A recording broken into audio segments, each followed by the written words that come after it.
Welcome, I'm DK Rostar here with King Shepherd Ray M.S. Brathwaite, and we're talking a little bit about spiritual Baptist. Very happy to have you here to share the wealth of knowledge that you have within this time, of course.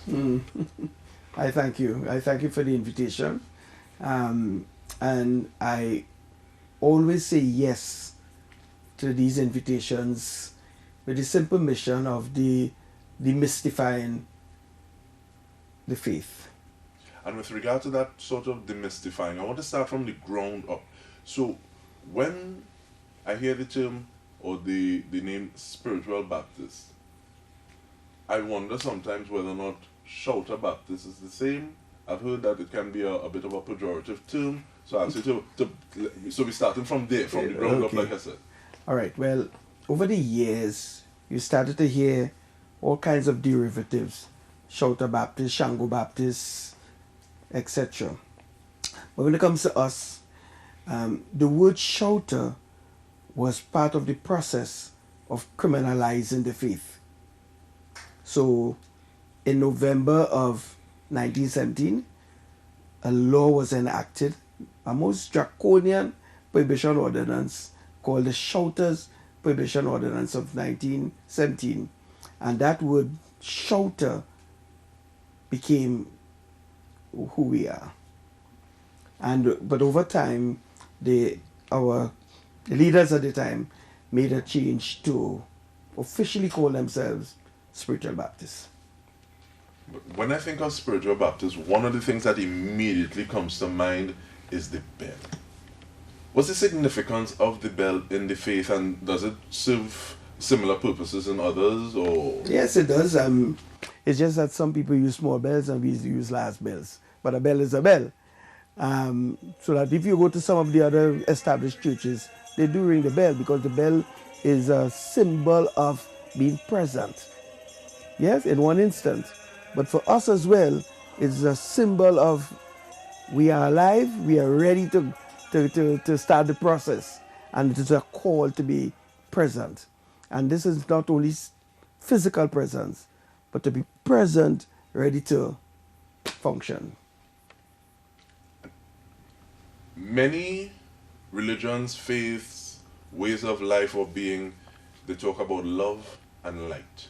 Are there some religions or faiths that you find yourself a little closer to in terms of spiritual Baptist? And I say that because I have had the experience of being by a mother and looking at the flags and saying, okay, well, that reminds me of something else. Looking at pictures on the wall and saying, okay, well, I'm seeing what seems to be different faiths, different denominations.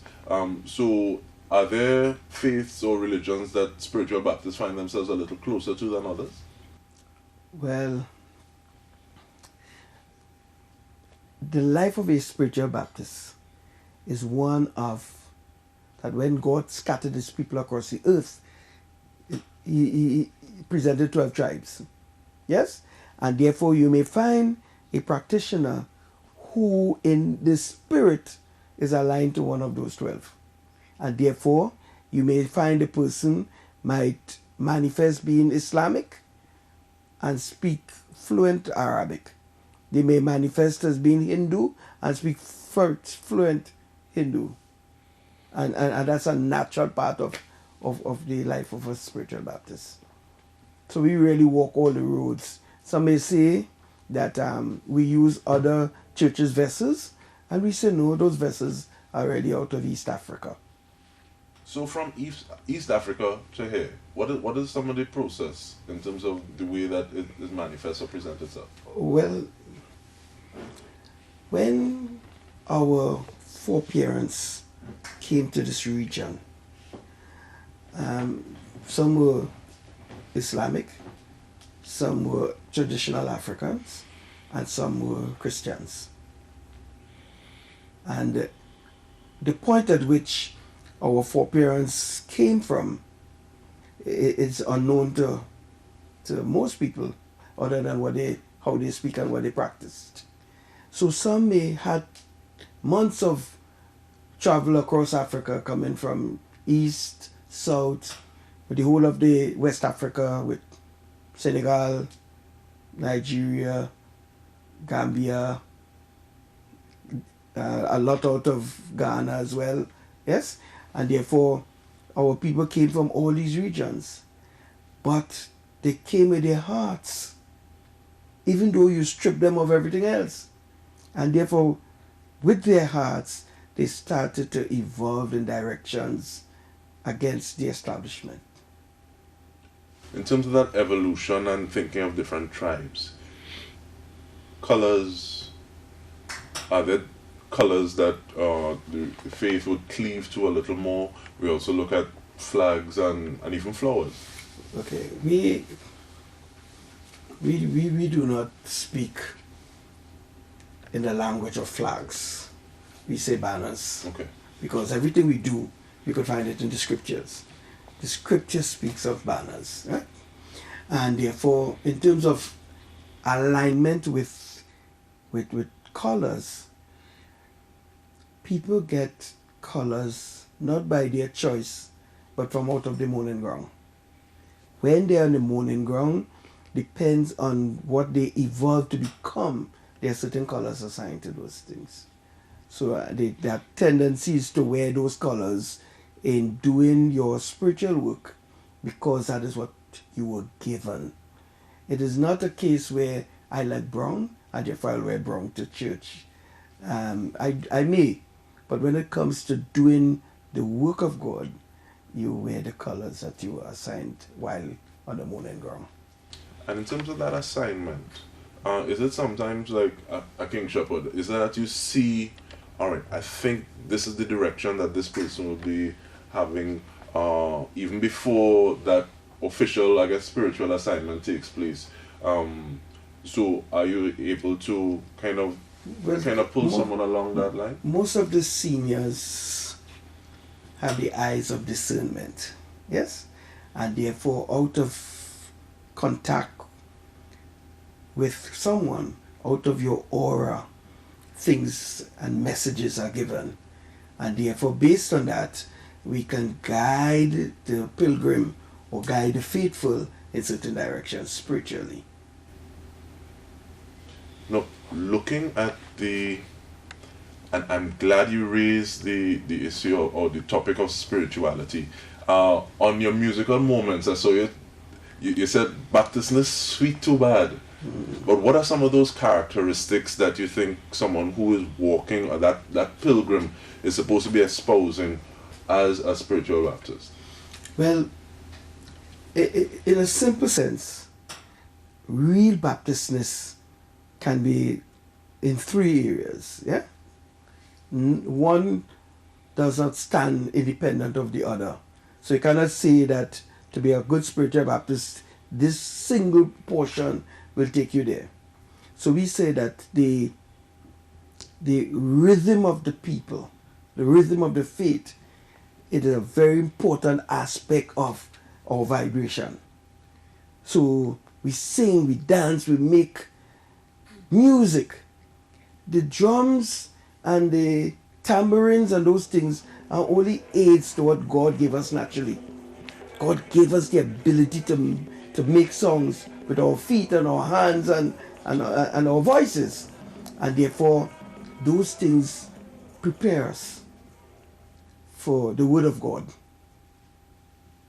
Because every time you open the Bible and you read that Jesus wept, you get a different story. Something new. You could read it 100 times, and every time you read it, something else pops up. Because it will immediately take you somewhere from Genesis to Revelation. And so we have the music, we have the word, and the third one, very, very critical to being a spiritual Baptist, is that you have to go to the mourning ground. You have to, we call it, you have to take a throne of grace. And it's there you have the real essence of being a true spiritual Baptist. All right, I think on this note, okay, go ahead. No, I was just about to say that we have an extremely colorful history that led us to the Prohibition Ordinance. And when you come back, I will Alright, so that's a lovely note to stick up in. We come back with more. We're speaking with King Shepherd Ray M.S. Brathwaite about spiritual Baptist and Baptistness, as you like to say. Stay with us.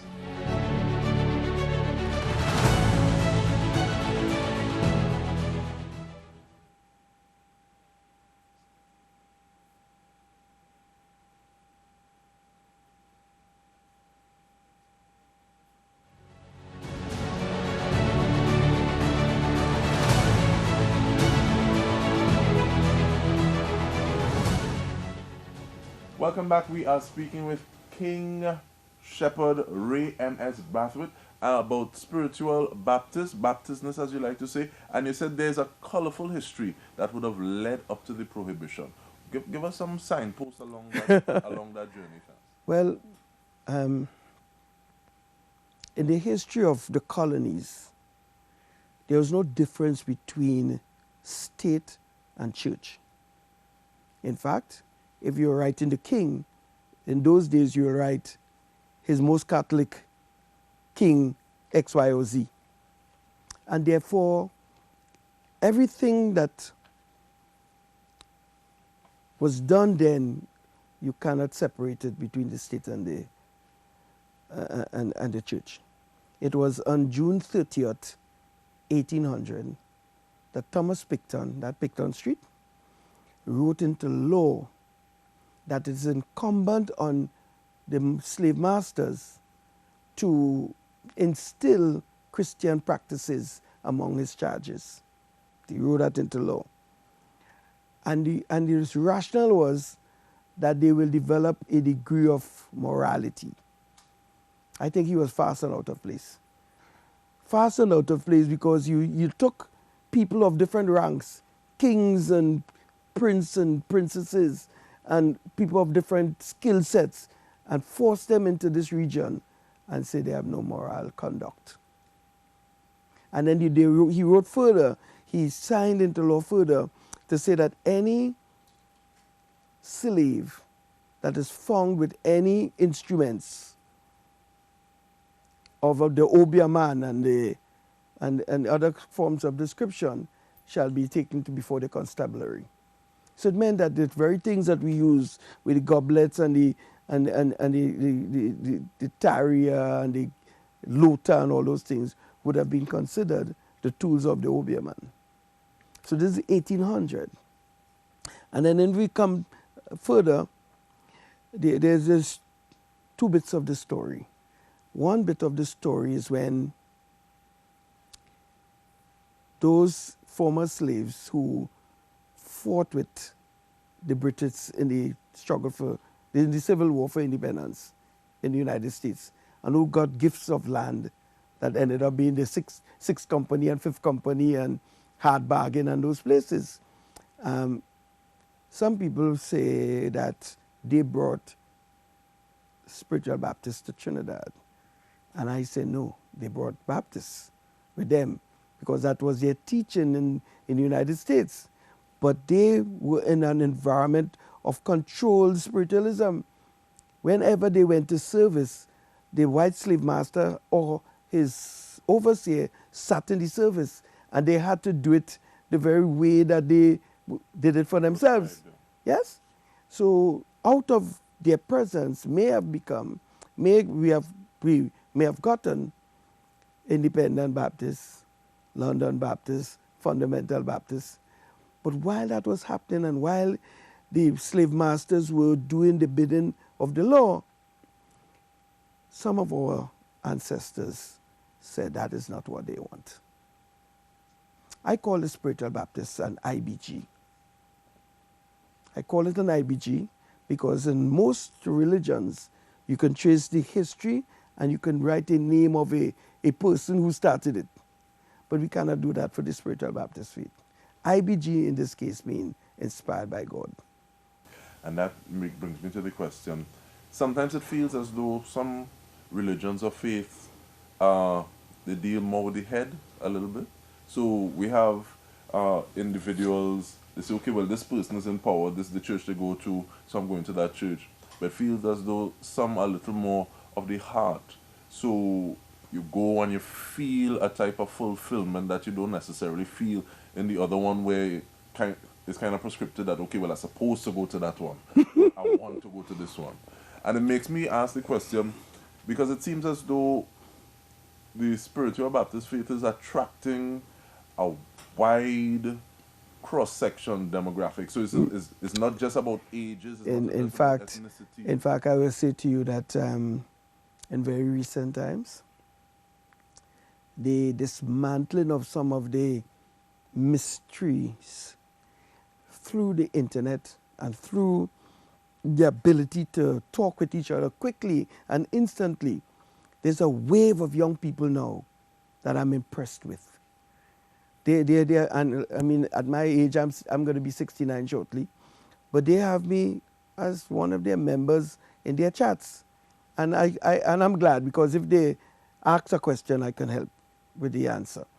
And these two groups of young people really are making a difference in terms of how the young people see the faith. Now, I want to step back a little bit, because I was walking down a road with you a moment ago where I said that what Thomas Picton did. Now, Thomas Picton was the same man that England had to recall. He was governor of Trinidad. England had to recall for his treatment of a mulatto girl, age 16, here in Trinidad. He was saved from being prosecuted because of his friends there. But the truth is a stubborn thing. Regardless of what you do about it, whoever helped you, the truth existed that he was very brutal. And it was somewhere in the 1830s that out of England came a group called the Baptist Missionary Society. And their mission was to promote their version of Christianity throughout the regions. So they came to Trinidad, they were in India, they were in Jamaica, etc. And your parents may recall that in the primary schools, we had missionaries come into the primary schools to teach Bible lessons and Sunday school sort of things. But all their images used were images of white people. And out of the discussions we eventually started to have is that the God that we serve could not have been a white man in Africa. Not even if he was a albino. Not in Africa. And Africa in that era was not the single continent that we see on the maps.